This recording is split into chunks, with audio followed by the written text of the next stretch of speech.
Bem, esse segundo bloco eu quero mostrar para vocês como é que foi essa história em detalhes.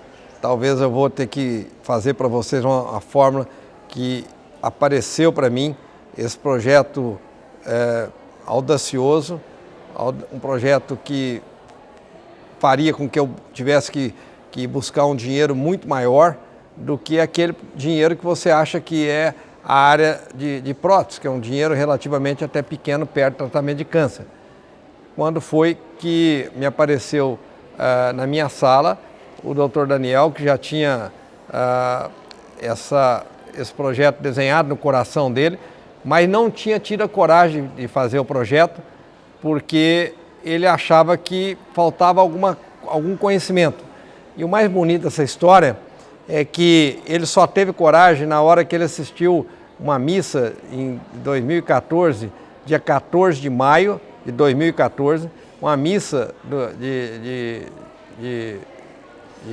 17 anos de morte do meu pai, e que na missa, o sermão da missa e o padre repetiu, acho que umas 4 vezes para ele, que você não precisa ser capacitado, que se você quer servir a Deus, Ele vai te capacitar. Ele vai poder explicar esse momento desse sermão que o padre deu. Ele volta para dentro do seu consultório, sobrecarregado de serviço, e percebe que ele não tinha feito o projeto porque ele não tinha tido coragem. E naquele sermão serviu para ele, que é um homem extremamente temente a Deus, que ele deveria fazer o projeto. Quando ele faz o projeto, ele chega na minha sala, ele chegou no fim da tarde, já tinha fechado a inscrição por sistema dos projetos na lei do PROAD, como é que... Pronas. Do Pronas, no Pronas.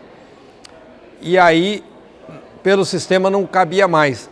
Num primeiro momento, eu estou contando isso, porque eu não tenho nenhuma... Não é a gente contar só o que a gente acerta. Eu errei em dizer para ele, você é doido, pedi um projeto de 10 milhões, eu mal estou dando conta de arrumar dinheiro para pagar o custeio. E deu uma batida de frente com ele, no bom sentido até. Falei, mas é muito alto esse sonho seu. E qual foi a minha surpresa? Quando eu até então não sabia que ele tinha deficiência física. E quando eu vi que ele fez, por ele ter deficiência física, eu deveria acatar esse sonho dele. E aí eu recolho o que eu falei, trago ele para o meu lado, mando um portador no dia seguinte levar em mãos o projeto, e o projeto foi aprovado, um projeto de 10 milhões, e vocês já viram a parte da reabilitação, e nesse bloco vocês vão assistir a fábrica dele, onde eu tive o orgulho de pôr o nome da querida mãe dele, da família dele, pela capacidade de um sonho tão profundo que ele teve de um dia ajudar todas as pessoas. Daniel, eu falei em termos rápidos aqui, porque nós temos de mostrar o milagre, não adianta a gente só ficar falando, mas me conta, se nós temos aí pelo menos 3 minutos para você me contar, que coragem foi essa que nasceu naquela hora do sermão na missa do meu pai? Acho que o senhor usou uma palavra muito bem definidora do que aconteceu. Eu acho que realmente foi um milagre. E eu tenho isso muito guardado para mim, uma experiência pessoal muito importante, acho que é a mais profunda da minha vida, de algo que sonhei por muito tempo, pensei muito tempo como fazer. Como ajudar outras pessoas, né? É, exatamente isso. E na minha cabeça, dentro da minha humilde opinião, eu tinha então que, durante a minha vida, me capacitar e me cercar de diplomas e para que um dia pudesse atingir um status e um patamar de conseguir ser influente em relação às pessoas e conseguir colocar uma maneira de pensar, uma maneira de agir perante o próximo. E a minha surpresa foi quando eu vim parar nessa instituição que, em princípio, não tinha uma relação com a minha história. A minha história, em princípio, é relacionada à reabilitação pela própria condição com que eu nasci. Mas, como tudo é no tempo de Deus, mais para frente eu fui entender o porquê que eu vim parar aqui. Que só um hospital com essa magnitude de profundidade de relação com o paciente, com o coração do paciente, não apenas preocupado com câncer, mas na reabilitação, só uma pessoa como o senhor, seu Henrique, com essa humildade, poderia dar voz a alguém que há pouco tempo tinha chegado na instituição, jovem, e como o senhor mesmo disse, fazendo um projeto tão audacioso. Então naquele dia eu percebi que não precisava estar capacitado para que um dia Deus pudesse agir através da gente. E pelo contrário, Deus age na nossa vida, dando as ferramentas no momento oportuno e da maneira com que Ele realmente considera a melhor forma para realizar as coisas. No tempo dele. Exatamente, no tempo dele. E foi exatamente nesse dia 14 de maio de 2014, por isso que eu considero um dia muito especial, me tocou muito aquela missa. Foi um dia que Deus me abriu as portas para um sonho muito antigo e que aqui dentro eu pude ver a profundidade dessa relação e que Ele tinha me aberto as portas naquele dia para isso. Então, eu só tenho a agradecer. Eu queria, de certo modo, até inverter um dia e estar eu entrevistando aqui para que você me contasse essa história do hospital e como tudo isso nasceu, porque dentro da sua humildade, dentro desse projeto maravilhoso que é o Hospital do Câncer de Barreto, o senhor tem a humildade de fazer com que a gente aprecie e seja enaltecido por algo tão pequeno dentro de uma obra tão grande que é essa aqui. Daniel, a diferença é essa. Eu sei, eu vivo muitas vezes a mesma coisa que você viveu. Essa é a nossa história. Ele, não sendo ortopedista, ele não tinha conhecimento, estudo para fazer uma fábrica e um projeto tão bem feito como o que é de melhor que existe no Brasil e no mundo. Mas ele, confiante na fé dele, sentou na frente do computador e descreveu um projeto. E nessa hora e nessa missa, eu sei que meu pai foi intercessor perante a Deus para que você realizasse o sonho de oferecer toda a maior dignidade para uma pessoa mutilada. E não tenha dúvida nenhuma, o que vocês vão assistir, já viram no primeiro bloco, vão assistir hoje, vocês vão ver claramente, mas claramente, que só pode ter sido pela providência, ele não ter todo o conhecimento e fazer o que é de melhor. Isso já aconteceu comigo, acontece comigo sempre, pela forma que eu entendo que a gente, pela fé, tem forças de fazer aquilo que o amor é tão maior do que o conhecimento e a gente faz o que é melhor. Por isso, fiquem aí agora com essa imagem linda dessa fábrica que ele mesmo vai descrever, a virtude que vai ter essa fábrica e que vocês vão acreditar que nós só vivemos de sonho e nós corremos sempre em busca desse sonho para oferecer mais dignidade, mais amor a todas as pessoas, independente que elas tenham dinheiro ou não. Continue com a imagem e a apresentação do Dr. Daniel e nós vamos ficar muito felizes de apresentar o sonho, esse sonho maravilhoso que ele teve de realizar a melhor fábrica de próteses que existe no país.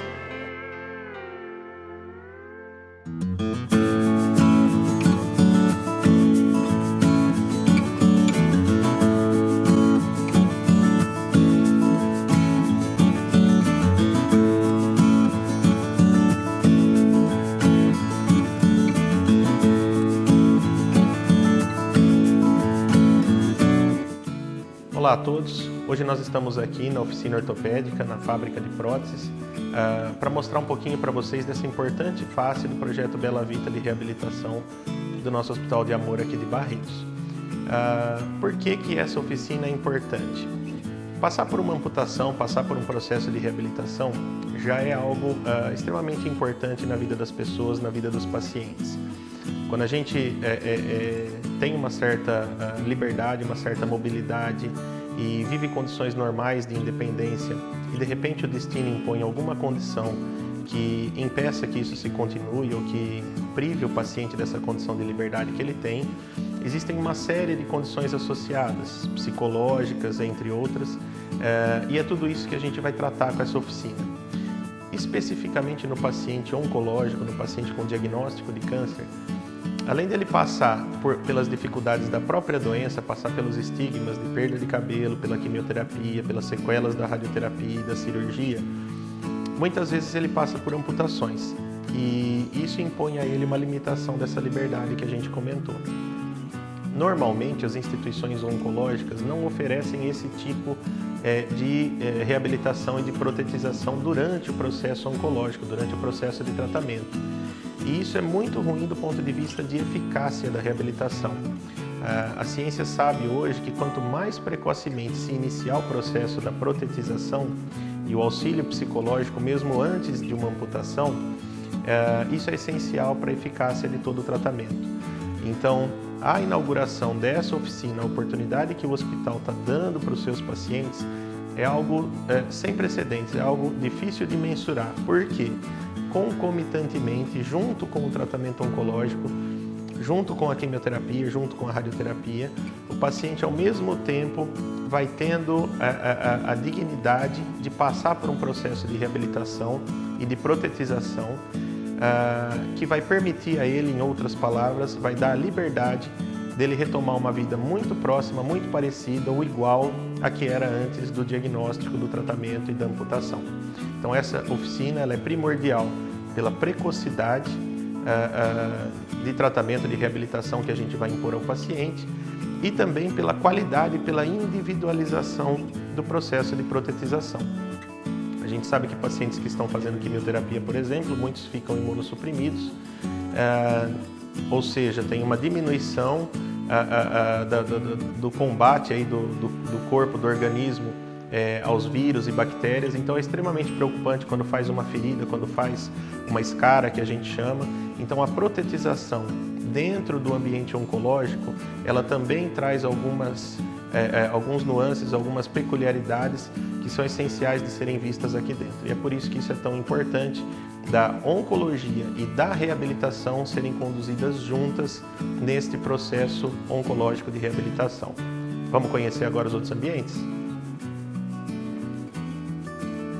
Bom, então nós aqui estamos na primeira etapa técnica, que a gente pode dizer assim, do processo de protetização do paciente. Depois de passar por uma consulta, por uma avaliação multiprofissional, com fisioterapeutas, com médicos, enfim, com toda a equipe terapeuta ocupacional, neuropsicólogo, o paciente então, com a indicação da prótese, ele passa para esse segundo ambiente, onde são tiradas as medidas do coto, para que então a prótese possa ser fabricada de modo individual, de modo que se acople exatamente na anatomia do paciente. Aqui nós estamos então na próxima etapa depois da confecção da prótese. Uma vez que confeccionou, que o paciente vai fazer a prova da prótese, é aqui onde ele vai dar os primeiros passos de frente para o espelho, corrigindo a sua marcha e se adaptando a essa nova realidade. Bom, e essa é uma etapa muito importante do tratamento, a parte de treino de marcha. Depois do paciente ter adquirido a prótese, dele ter treinado os primeiros passos, nós nos encontramos aqui no que a gente chama de laboratório de marcha. Vocês podem visualizar então uma pista de caminhada ao lado de um espelho e aqui haverá instalação de câmeras e de localização por GPS, de tal modo que a marcha do paciente possa ser estudada por profissionais e por ele próprio, para que ela possa simular a marcha de um paciente normal, que tem todos os membros, que tem todas as condições de mobilidade. Caso haja necessidade, nós também temos outros aparelhos de auxílio à locomoção do paciente. Dependendo da necessidade de cada um, haverá então a indicação pelos profissionais de saúde. Essa então é a próxima etapa dentro do processo de confecção da prótese para o paciente. Nós estamos nesse momento dentro da oficina ortopédica do Hospital de Amor de Barretos. Nesse ambiente é que a gente vai confeccionar então a prótese para que ela possa então depois ser utilizada pelo paciente. Nós vemos aqui todas as máquinas necessárias para esse processo de confecção desse aparelho e depois, uma vez confeccionado, o aparelho sobe para ter a prova clínica. Por assim